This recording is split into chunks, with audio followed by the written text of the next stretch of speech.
How does your establishment, Prince Turki, you had a long interview with him, a 4-hour long interview. He was the person who was masterminding the Saudi involvement in Afghanistan.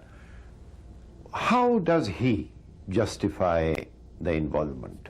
No, with the Taliban there wasn't that much of involvement. It was basically Pakistani request.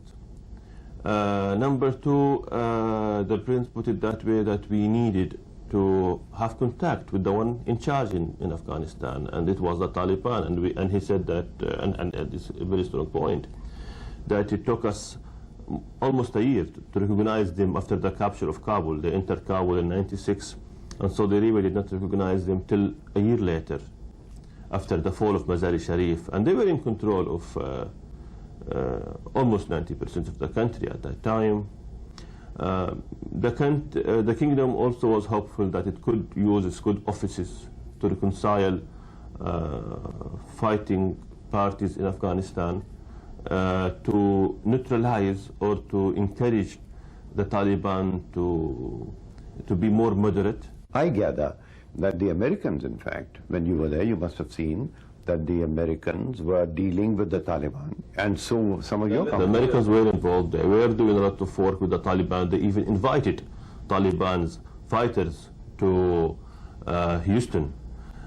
We are not sure whether that support was translated in the form of money or it was just a promise to support the Taliban, because, you know, they wanted When was this?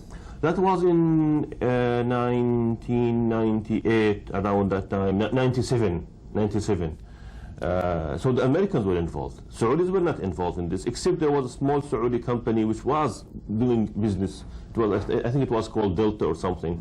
It was exploring the situation. The ones who were really involved were the Pakistanis.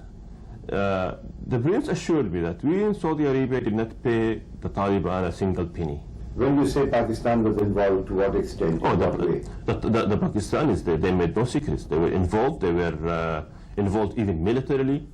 And I wrote an article the other day, said that when the Pakistanis are upset at President Rabbani siding with India, I said that Rabbani, when he left Kabul as a refugee, a political refugee, in 1973, he did not go to India. He went to Pakistan, to Peshawar, in the time of Mr. Bhutto, the late Fakar Ali Bhutto.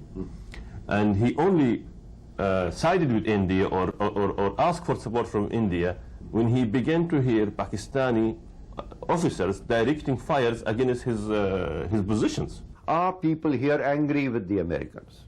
You see, I'm very pessimistic in the way relation would develop between us and America.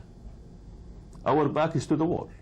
We cannot surrender more of Palestine. Actually, we have surrendered all of Palestine. I mean, we see even the state of Israel as Palestine, and we have surrendered that. And now they want us to surrender the West Bank and leave just small pocket holes for the Palestinian people to live in. We cannot accept that, and we are not going to accept that. We did not accept it in Camp David, last Camp David, and we will not accept it in the future. So what more can we give? The Americans now have to do something. Do you believe that, in fact, you are at the crossroads, as Prince Abdullah said, and that, in fact, there will be an organic change in your relationship with the Americans? My government is, as Prince Abdullah put it in a letter which was disclosed, we are at a crossroad.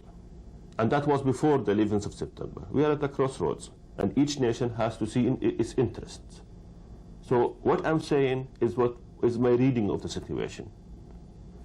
America had been very, it was the favored nation in economy, in business, in education with Saudi Arabia. This has been the case since the 50s. Maybe we should not continue like that. Thank you so much. Thank you very much.